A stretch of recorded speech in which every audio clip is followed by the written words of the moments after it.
Heyo, it's me, Harper Savage, and don't mind the extra noise. I have my dog and my cat in my room with me today.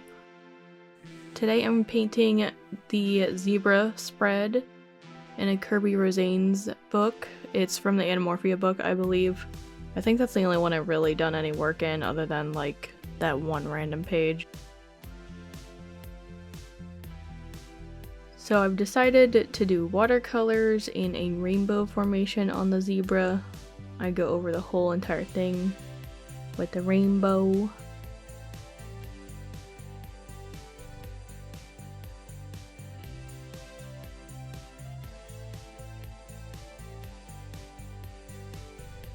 There's a prompt on this page, but I end up really not doing it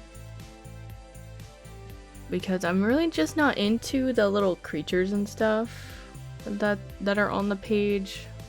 I don't know, it's just not my style, and I don't think anything I drew would really match with it. So I didn't want it to look weird. Now my watercolor palette, it was tricky to use because a lot of the cakes actually just look the same. So I do mix up some of the colors here and there, but I don't think it's that noticeable. Like there's 3 blues that look to me like they could be royal blue, but they're all different kinds of blue. And there's 2 cakes that look different, but paint the same. It's very cheap quality watercolors that I use here. And the palette actually only has 1 purple. I just don't understand why. I'm like, I need more purples, I need more pinks. Because I have purple, and then I have the raspberry like color purple that I personally call Purpy, but that's me.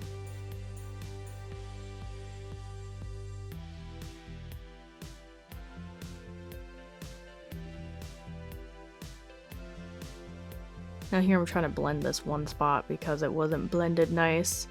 And I tried to make like the red, there's like 3 kinds of red and 2 of them look the same and one of them's kind of a more pinky red. I tried to use a different red to make that section not look so big, and still it didn't do much because it looked the same because of all the shading on the snoot. But yeah, I actually for once didn't have a crazy issue with yellow. Oh my god, it's a miracle.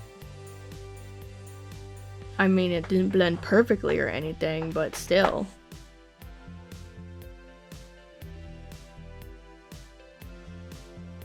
I think it's because I had a couple of greens I blended into the blue. It wasn't just yellow to green to blue, it was like yellow to yellowy green to green blue to blue. Like, I normally don't have that many shades of green. Well, I guess I do, and I just don't do it. I don't know. I could just be lazy this whole time. But then again, watercolors are very blendable.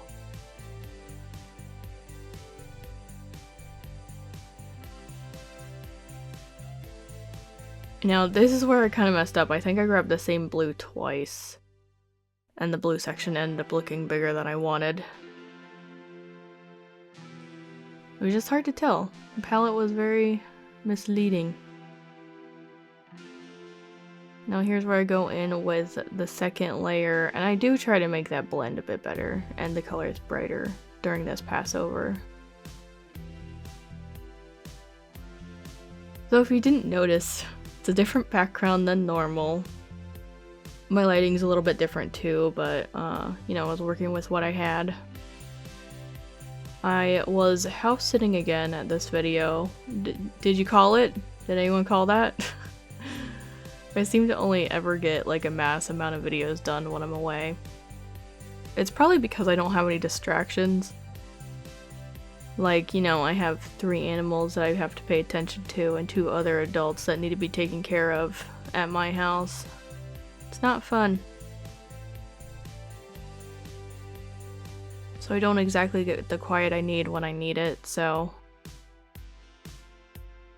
Like right now I'm recording when like absolutely nobody's home and it's kind of rare. Well, there is one person home, but she decided to stay quiet today.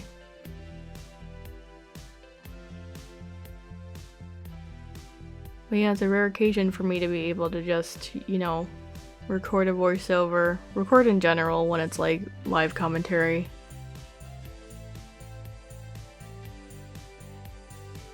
Now for the main, I guess it's main, right? I tried to like shift the colors off on purpose, like I did it on purpose, but it ended up not actually looking like that in the end. You'll see it better once we get closer to being finished. Because I wanted the whole rainbow in it, and the main ended before the purple section, so I just tried to shift them off a little bit. Now, I was actually gonna leave it there, but then I'm like, but there's a whole background. Like, I was intending on not doing anything to the background, but then I just had an idea. So I was gonna do the background rainbow, but then I had another idea to not make it so rainbow. Because I'm like, if it's rainbow, it's just gonna blend in, and the idea is to get the zebra to kind of blend in, like, you know, they do in the wild together. They just look like one massive stripy disaster. But I didn't want it to blend in too much. I still wanted to be able to like tell that there's an animal here. So I decided to not really do a rainbow and do like blotches of colors that happen to look a little bit rainbowy still.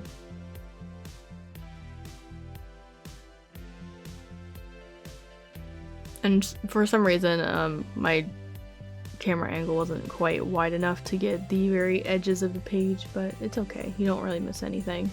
There's just a little bit of purple near the bottom of the nose there on the background.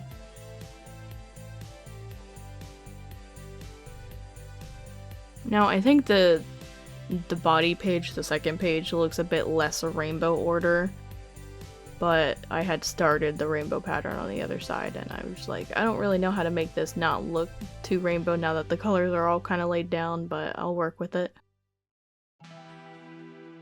What was important to me was getting more purple on the page, because I felt like there wasn't enough purple.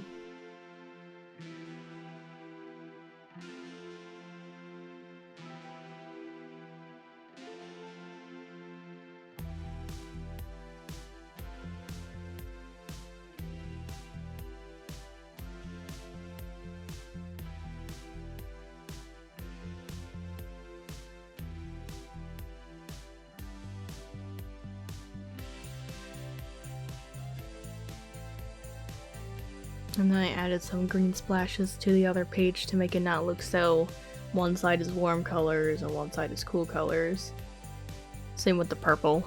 I do not like those like little blotches of purple I made there though. They just ended up looking brownish gray.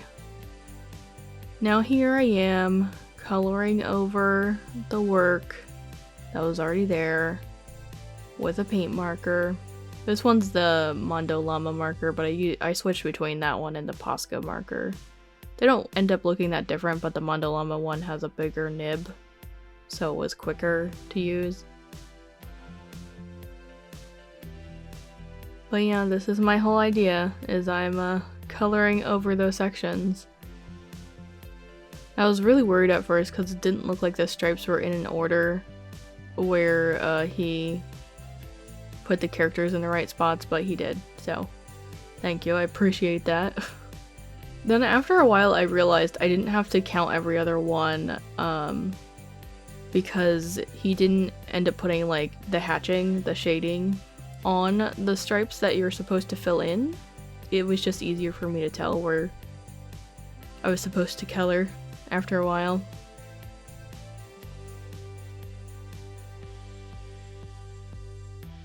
Now because this part isn't all that crazy interesting, I did go ahead and do like supercuts.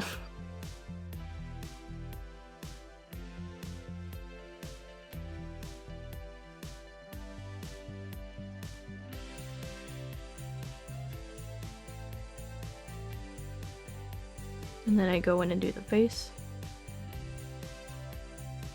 I almost had an accident there, like my marker bled a little outward, but it's okay. It was very forgiving in its bleed.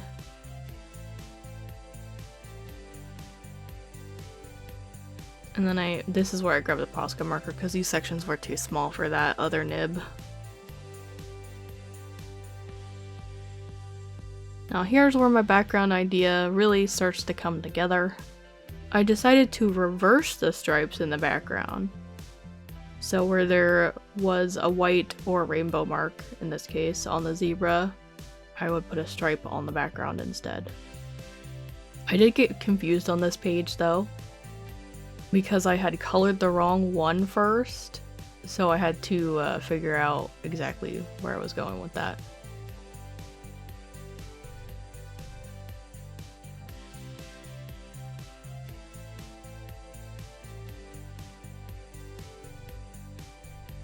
Then, you know, for the face, I actually had like a hard time figuring out what I was gonna do because the stripes went up on the face. But I had all that area to fill in, so I don't think it looks too bad. I think it still kind of matches up with the rest. And then I just took my white gel pen here and followed the hatching that was already there to make it look like one singular piece. And then I just go over the rest of the page with the pen and fill it in, just matching the pattern that was already there.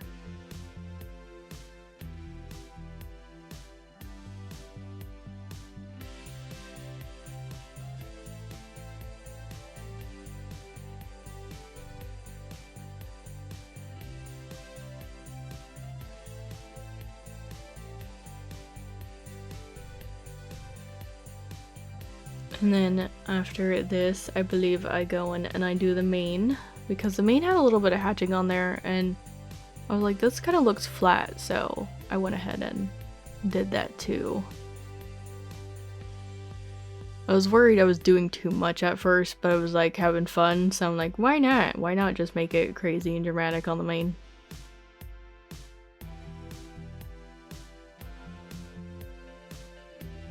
But yeah, that is gonna be it. Thank you so much for watching. Don't forget to do all the cool YouTubey things of comment, liking, and subscribing, and I'll see you in the next one. Bye bye!